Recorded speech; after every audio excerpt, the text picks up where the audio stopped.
नमस्ते दोस्तों, मैं दिनेश प्रसाद सिन्हा आज आपसे मुखातिब हो रहा हूँ। मुझे इस फाउंडेशन के सदस्यों ने आमंत्रित किया कि मैं आप लोग उसको संबोधित करूं और बीमा कृषि से संबंधित और उसके दावा का निष्पादन कैसे होगा उस पर आप लोगों को समझाऊं, बताऊं, ताकि आने वाले वक्त सभी लोग अच्छे तरीके से इस चीज़ का अवलोकन कर सकें और लाभ उठा सकें। मित्रों, आज मातृ दिवस है, तो इस मातृ दिवस पर मैं मातृशक्ति को प्रणाम करते हुए अपने अनुभवों को आप लोगों से बांटूंगा। ये संस्थागत फाउंडेशन का निर्माण जो कुछ कुछ लोगों ने जो मिल करके किया है, ये बहुत अच्छी चीज़ है। मैं उन लोगों का अभिनंदन करता हूँ, स्वागत करता हूँ। इस वीडियो की शुरुआत करते हैं हम लोग और हम आगे बढ़ते हैं कि आखिर कृषि बीमा होता क्या है और कृषि बीमा क्यों होना चाहिए। ये एक बहुत महत्वपूर्ण प्रश्न होता है कि आखिर कृषि बीमा क्यों लिया जाए और कृषि बीमा किसानों को क्या फ़ायदा दे सकता है। यह एक बहुत ही महत्वपूर्ण चीज़ है। दोस्तों, अगर आप लोगों का कुछ प्रश्न होगा इस संदर्भ में तो मैं अपना कमेंट बॉक्स में नंबर दे दूंगा। बाद में आप अपने प्रश्नों को ले सकते हैं और मैं उसका उत्तर भी आपको विस्तार से दूंगा। मित्रों, कृषि बीमा एक ऐसी व्यवस्था है जो केंद्र सरकार ही नहीं बल्कि संपूर्ण विश्व में इसको चलाया जाता है। जैसे यूनाइटेड नेशन, संयुक्त राष्ट्र संघ जो है, वो भी इसको चलाती है, जिसको agriculture insurance logistics by food and agriculture organization की तरफ से चलाया जाता है। लेकिन हम लोग आज जो भी चर्चा करेंगे वो केवल भारत के परिप्रेक्ष्य में करेंगे। अब प्रश्न उठता है कि ये बीमा आखिर किसानों को और किसको किसको दिया जा सकता है, किसको किसको इससे लाभ हो सकते हैं। तो वे जो भी लोग जो भारतीय हों और भारत के लिए काश्तकारी यानी कृषि का कार्य करते हैं। अब कृषि का मतलब यहाँ पर हो गया वे पौधे, खाद्य पदार्थ, पौधों को रोपना, उनको उगाना या उनका पेड़ पौधों को लगाना, उनका बचाव करना। कृषि, भारत एक कृषि प्रधान देश है तो सभी लोग इस चीज़ को समझते हैं। लेकिन प्रश्न उठता है कि आखिर ये क्यों, कृषि उद्योग धंधा होता क्या। वो जो भी इस कृषि के कार्य को करते हैं, जो रोपण करते हैं, जो इन चीज़ों को ले करके चलते हैं, वह एक कृषक कहलाते हैं, हमारे काश्तकार कहलाते हैं, हमारे किसान कहलाते हैं। कभी कभी जब आपदा आती है, कभी जब आप देखते हो कि बहुत ज़्यादा बाढ़ आ जाता है और बाढ़ कभी कभी विध्वस्त रूप ले लेता है, पूरे खेत खलिहान समाप्त हो जाते हैं। और कभी कभी किसानों पे मार पड़ता है जब पूरा का पूरा फसल किसी बाह्य कारणों से समाप्त हो जाता है। कभी आग लग गया गर्मियों में, इस तरह की विपदा आता है। तो ऐसे परिस्थितियों में इन सब चीज़ों के लिए सरकार ने एक व्यवस्था करी जिसको कि कृषि बीमा का नाम दिया गया है।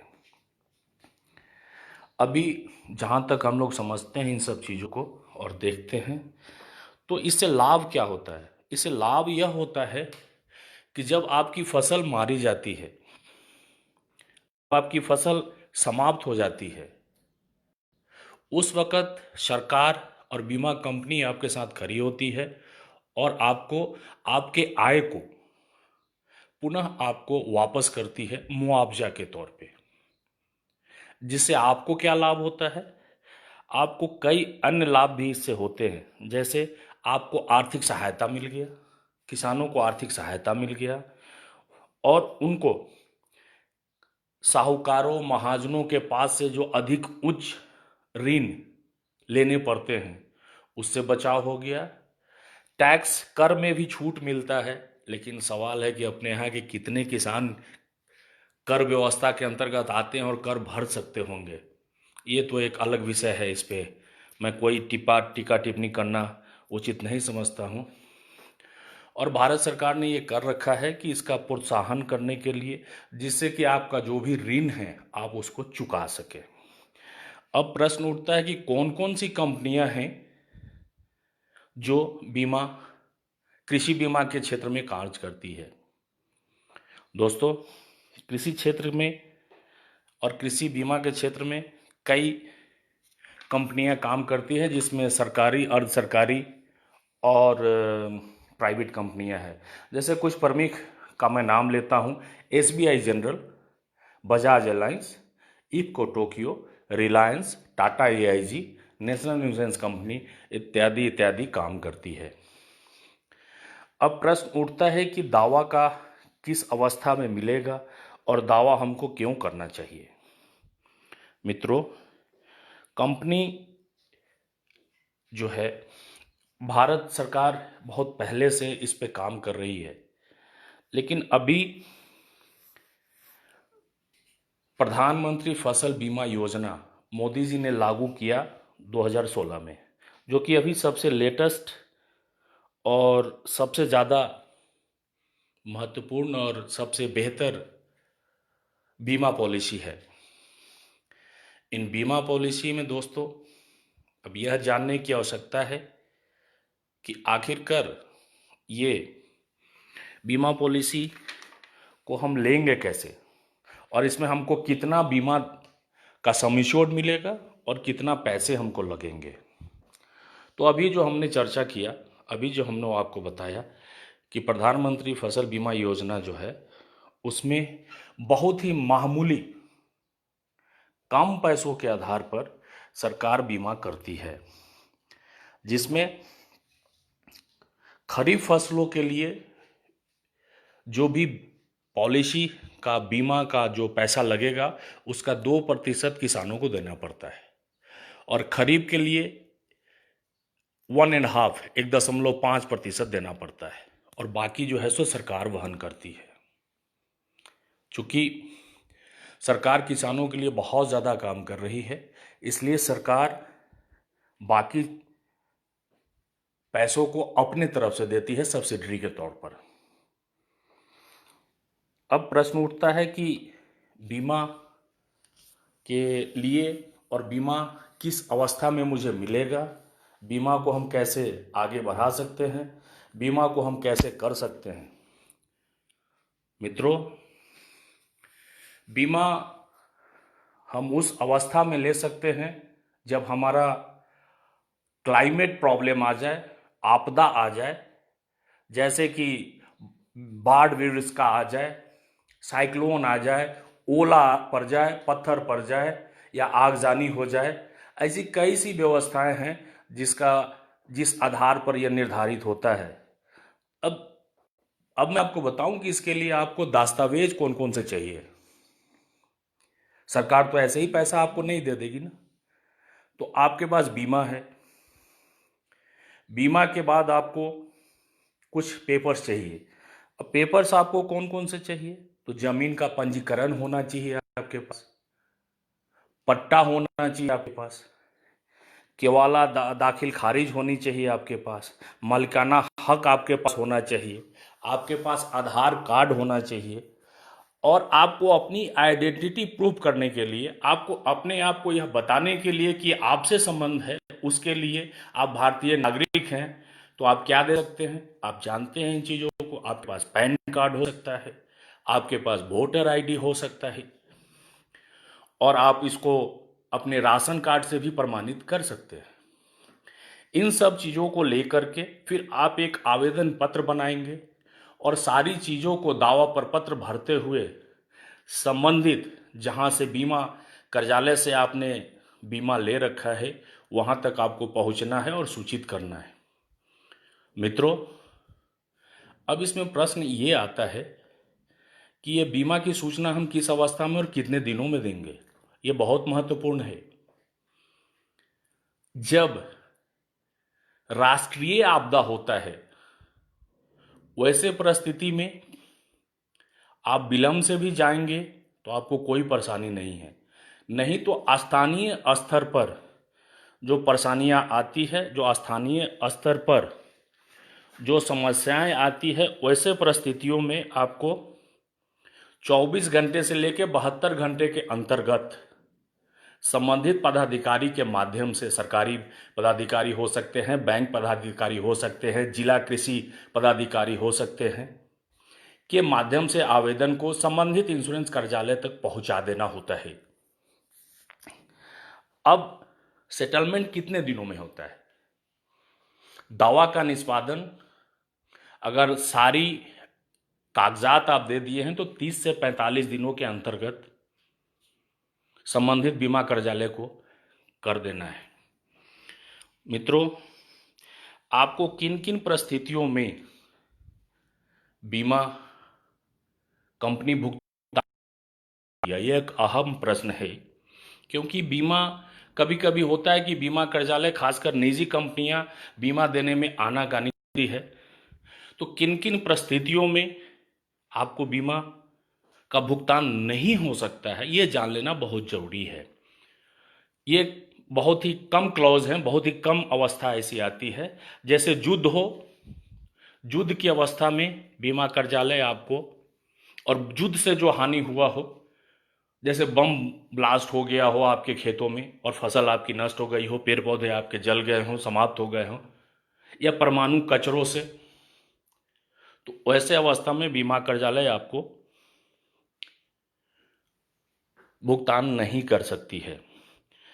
यदि सार्वजनिक प्राधिकरण के आदेश के तहत फसल को जला दिया जाए, किसी कारणवश कभी कभी गवर्नमेंट अलाउ करती है, आदेश देती है कि उस इलाके की फसल को जला दिया जाए, जैसे कीड़े लग गए हों या कुछ इन्फेक्शंस हो गए हों जिसके कारण वो दूसरे तरफ बढ़ करके उसको प्रभावित कर सकता है, तो सरकारी आदेश से कभी कभी फसलों को जलाया जाता है, काटा जाता है।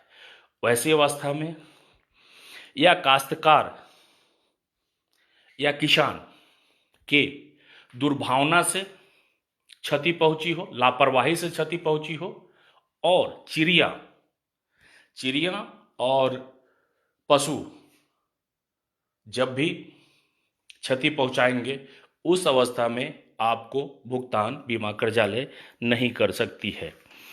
अब प्रश्न उठता है दोस्तों कि इसका सेटलमेंट यानी कि इसका निष्पादन, दावा का निष्पादन किन किन तरीकों से होता है? इसके दो ही तरीके हैं। पूरे भारत में अगर नेशनल क्लाइमेटी आ गया हो, भारतीय आपदा आ गया हो जिस क्षेत्रों में, उस परिस्थिति में भारत सरकार यदि फसल का आंकड़ा संबंधित कार्यालय को, बीमा कार्यालय को उपलब्ध कराती है, तो ऐसी अवस्था में आपसे बगैर कुछ मांगे हुए बीमा कार्यालय आपका भुगतान आपके खाता में समाहित कर देता है, पहुंचा देता है, दे देता है।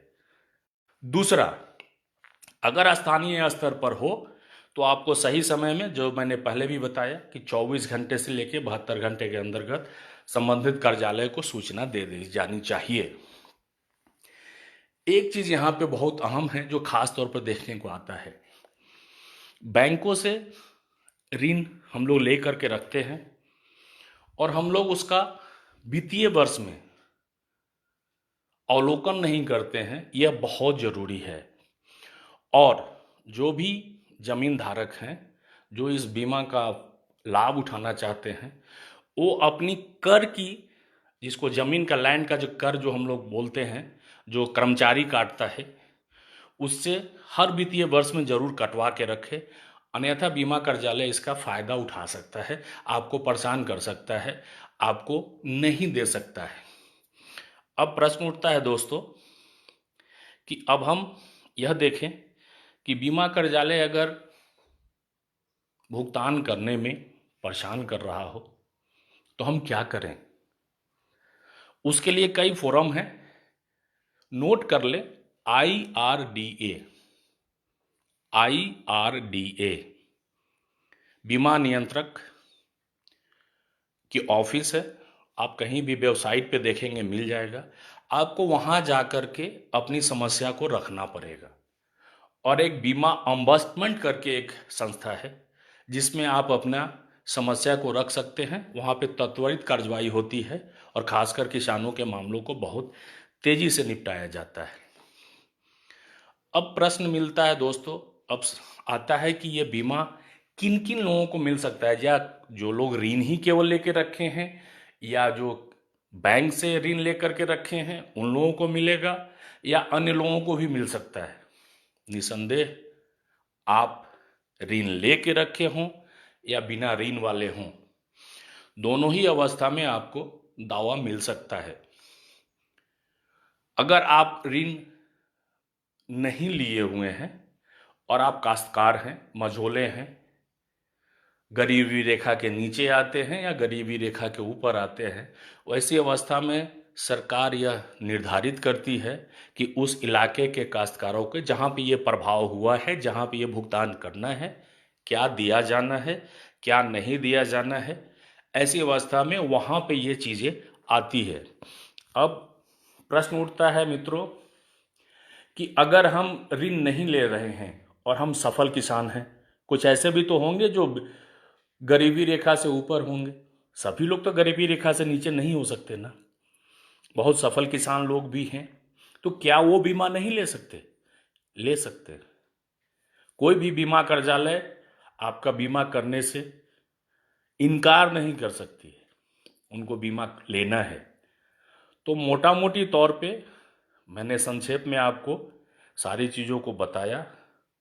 दोस्तों, इस संदर्भ में अगर आपका और कोई भी प्रश्न होगा, कोई भी जिज्ञासा होगा, आप कमेंट करेंगे, मैं कमेंट बॉक्स में अपना फ़ोन नंबर डाल दूंगा, व्हाट्सएप नंबर होगा, सुविधा अनुसार आप लोग अपना प्रश्न डाल देंगे, मैं उसका उत्तर, विस्तृत उत्तर आपको दूंगा।